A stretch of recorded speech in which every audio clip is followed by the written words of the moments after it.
Welcome to Classic Storytime Hub, where timeless tales are reborn with fresh suspense. Tonight, we bring you Jerry Bundler by W. W. Jacobs, a chilling ghost story reimagined and rewritten exclusively for our audience. This isn't a simple retelling. It's a newly adapted version, crafted to heighten the tension and keep you on edge until the very last breath. It was only a few nights before Christmas, and the little market town of Torchester was brimming with anticipation. By now, however, the festive bustle had faded. The narrow streets, once crowded with shoppers, lay eerily quiet. A weary street vendor from London struggled to snuff out his sputtering lamp, while the last shopkeepers hurried to bolt their doors against the winter night. Inside the warm coffee room of the ancient Boar's Head Inn, half a dozen travelers gathered around the fire. Their conversation had wandered from business to politics, from politics to religion, and, inevitably, toward the supernatural. Yet the first three ghost tales fell flat, drowned by the glow of the lamps and the noise outside. Then an older guest, seasoned in storytelling, extinguished the gaslight. Shadows leapt across the walls, and the firelight flickered against the glasses. His tale held the room in thrall, so much so that when George, the waiter, suddenly rose from a dark corner and slipped silently out, the company shivered as though a phantom had passed among them. "That's what I call a proper ghost story," one man murmured, savoring his whiskey. He spoke of spirits mingling with the living, recounting a traveler who once rode the Great Western Railway beside a ghost, only realizing it when the inspector asked for tickets. The phantom had fumbled in its pockets, searched the floor in vain, and finally, with a pitiful groan, vanished through the ventilator. "That's enough, Hurst," another man cut in sharply. But a small, elderly gentleman leaned forward, his eyes gleaming. "Ghosts are no laughing matter. I've never seen one myself, but I know those who have. They are a curious link between us and the world beyond. And this very house, gentlemen, has its own ghost story." The room stirred. "I've been here for years and never heard a word of it." "It goes back a long way," the old man replied gravely. "George, you've heard whispers of Jerry Bundler, haven't you?" The waiter shifted uneasily. "Bits and pieces, sir, nothing I put much stock in. One fellow claimed he saw it, and the governor dismissed him on the spot." The old gentleman's voice dropped lower, almost reverent. "My father was born in this town, a man of truth, a faithful churchgoer, and he swore that once in his life he saw the ghost of Jerry Bundler here within these very walls." A hush fell. Then a voice broke the silence. "And who exactly was Jerry Bundler?" "A London thief, pickpocket, highwayman, rogue of every kind," the old gentleman began, his voice low and deliberate. "Jerry Bundler was cornered in this very inn one Christmas week nearly 80 years ago. He ate his final meal right here, in this room. Later that night, two Bow Street runners, who had tracked him from London, crept upstairs with the landlord to seize him. The door was solid oak, locked tight. One officer slipped into the yard, climbed a short ladder, and perched on the window ledge, while the other waited outside the door. Those watching from below saw him crouch against the glass. Then came a sudden crash. With a cry, the man tumbled to the stones, broken and bleeding. In the moonlight, Jerry's pale face appeared at the shattered window. Some rushed inside to help break down the barricaded door. Heavy furniture blocked their way, but at last they forced it open. What they found froze their blood. Jerry Bundler, hanging from the bedpost, strangled by his own handkerchief. A murmur rippled through the room. "Which bedroom was it?" several voices demanded at once. The storyteller shook his head. "That I cannot say, but the tale insists Jerry's spirit lingers here. My own father swore that one night, while sleeping in this inn, the ghost of Jerry Bundler descended from the top of his bed and tried to choke the life from him." "That's enough," muttered a nervous voice. "I only wish your father had told you which room it was." "And why should that matter?" asked the old gentleman calmly. "So I'd know which room to avoid, that's all," came the sharp reply. "There's no real danger," the old man insisted. "Ghosts cannot truly harm us. My father admitted it was only the horror of the moment that unsettled him. For all practical purposes, Jerry's fingers might as well have been made of cotton." "That may be," the uneasy guest retorted, "but when a man tells a ghost story about the very house we're sleeping in, I call that most ungentlemanly." "Ah, nonsense," scoffed the old gentleman as he rose. "Ghosts can't harm a soul. Personally, I'd welcome the chance to meet one. Good night, gentlemen." "Good night," the others echoed. One nervous man muttered as the door closed. "And may Jerry pay you a visit?" "Another whiskey, George?" demanded a stout traveler. "I need fortifying when the talk drifts this way." "Shall I light the gas, Mr. Malcolm?" asked the waiter. "No, leave it. The fire's enough," Malcolm replied, settling back. "Now then, gentlemen, any more tales?" "I think we've had our fill," another man said uneasily. "Keep this up and we'll start imagining spirits ourselves. We're not all as bold as the old fellow who just left." "Humbug," sneered Hurst. "I'd like to put his courage to the test. Suppose I dress as Jerry Bundler and give him the chance to prove it." "Bravo," Malcolm rasped, drowning out a few faint protests. "Just for the joke, gentlemen." "No, drop it, Hurst," someone objected. "Only for fun," Hurst insisted eagerly. "I've got costumes upstairs, knee breeches, buckles, the works. I'm rehearsing The Rivals, so it's perfect. I'll give you a full-dress performance. Jerry Bundler, the Midnight Strangler." "You won't scare us," chuckled the stout traveler, though his laugh was thick with drink. "We'll see," Hurst shot back. "It's all in the acting. I'm good, aren't I, Somers?" "For an amateur, you're decent," his friend teased. "I'll wager a sovereign you can't frighten me," the stout man challenged. "Done," Hurst grinned. "I'll terrify you first, and then the old gentleman. These men shall judge." "You won't scare us," another warned. "We're expecting it. But leave the old man alone. It's dangerous sport." "Well, then I'll start with you," Hurst declared, springing to his feet. "No gas, mind you." He bounded upstairs, light-footed, while the others, most of them flushed with drink, argued over his plan.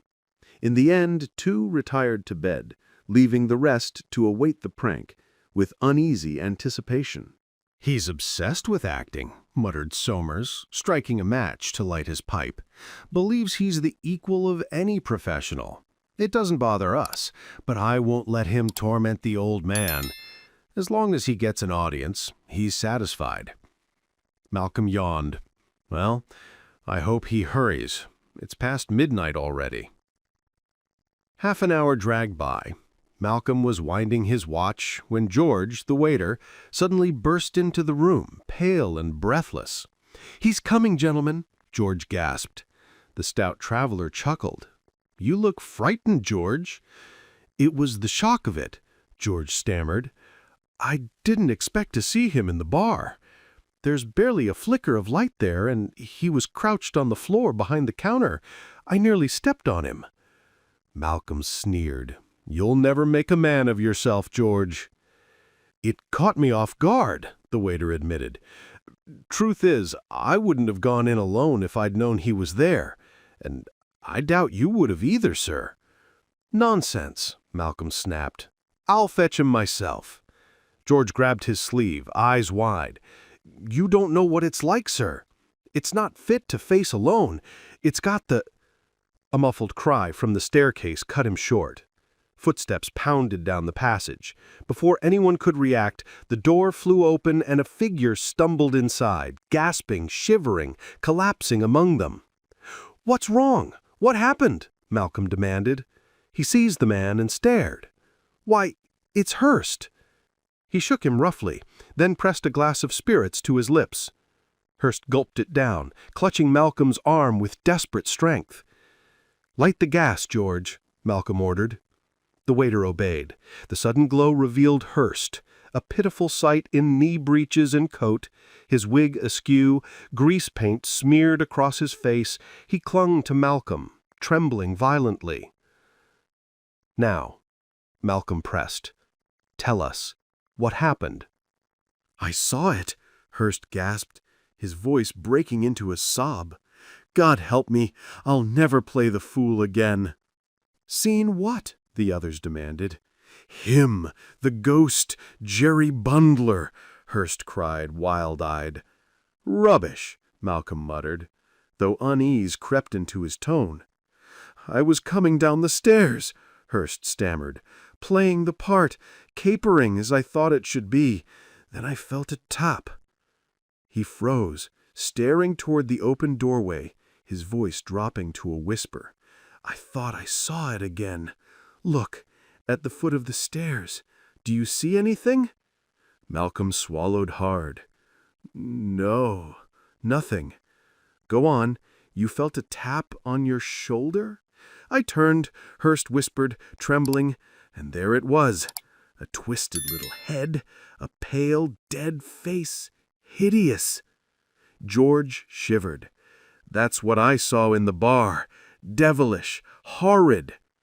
Hurst collapsed into a chair, clutching Malcolm's sleeve like a drowning man.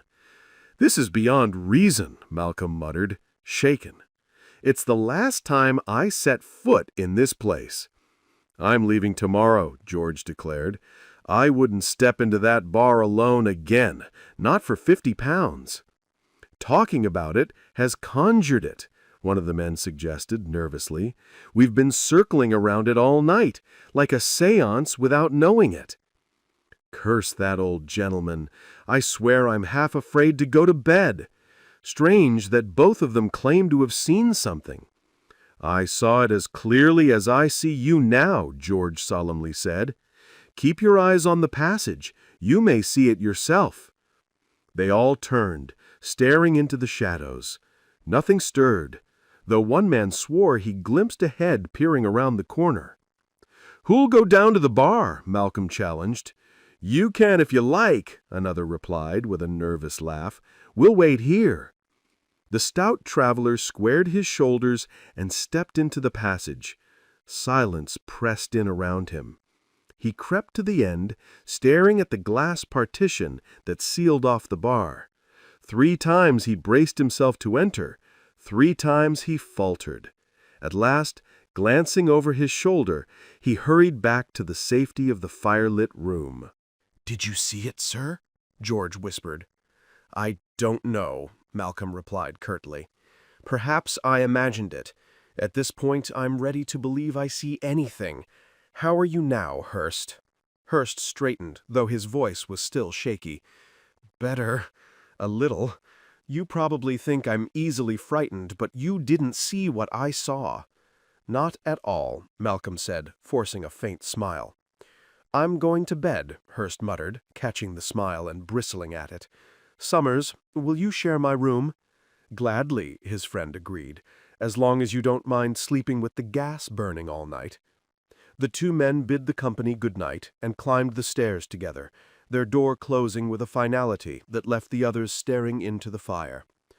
"Well, I suppose the wage is off," chuckled the stout traveler, planting himself on the hearth-rug. "Still, I'd say I won. Never saw a man so shaken in all my life. Poetic justice, if you ask me." "Forget justice," another muttered. "Who's willing to share a room with me?" "I will," Malcolm offered cheerfully. "And I suppose that leaves us together, Mr. Leek," said a third, turning to the last man. "No, thank you," Leek replied briskly. "I don't believe in ghosts. If anything enters my room, I'll shoot it." "That won't harm a spirit," Malcolm said firmly. "Perhaps not," Leek shrugged, "but the noise will keep me company and wake the house. If you're nervous, though," he added with a grin, "George will gladly sleep on your doorstep." "That I will, sir," George said earnestly. "And if you gentlemen would only come with me to the bar to put out the gas, I'd be truly grateful." They went together, all but Leek, peering into the shadows as they moved. George extinguished the light in the bar, and they returned unharmed to the coffee room. Avoiding Leek's sardonic smile, they prepared to part for the night. "Hand me the candle while you put out the gas, George," said the traveler.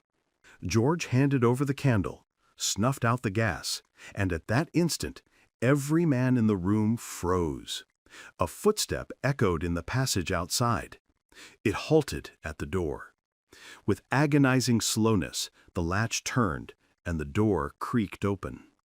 Malcolm staggered back, his mouth dry, as a ghastly face slid into view, pale, leering, with hollow eyes and a cropped skull. For several seconds, the figure lingered, blinking strangely at the candlelight. Then, with a sidelong shuffle, it stepped further into the room, bewildered, almost dazed. No one spoke. No one moved. They watched in horrified silence as the apparition tugged away its filthy neckcloth, its head lolling grotesquely to one side. Then, clutching the rag, it drifted toward Malcolm. Suddenly, the candle flared and died with a sharp crack. Darkness swallowed the room. The stench of powder filled the air. Something writhed on the floor, coughing faintly. Then, silence. "Matches," Malcolm whispered hoarsely. George struck one, his hand trembling. The gas flared to life. Malcolm nudged the fallen figure with his foot. It was soft, limp. He lit the candle, crouched, and wiped the white face with a damp handkerchief. Then he recoiled with a cry of disbelief. Leek's pistol clattered to the floor as he covered his eyes. The others pressed forward, transfixed, staring at the lifeless features of Hurst, his wig askew, grease paint smeared, his prank ended in death. The door burst open. Somers rushed in, his gaze falling instantly on the body. "Good God!" he cried. "You didn't—" No one answered. "I told him not to," Somers choked, his voice breaking. I told him... He staggered against the wall, pale and sick, then collapsed into the traveler's arms, fainting. And thus the story ended. If you liked this journey into the worlds of classic literature, do not forget to support us by subscribing so we can tell you more. And hey, if there's a classic tale you'd love to hear told in this suspenseful style, drop its name in the comments below. Your suggestion might be our next chilling adventure.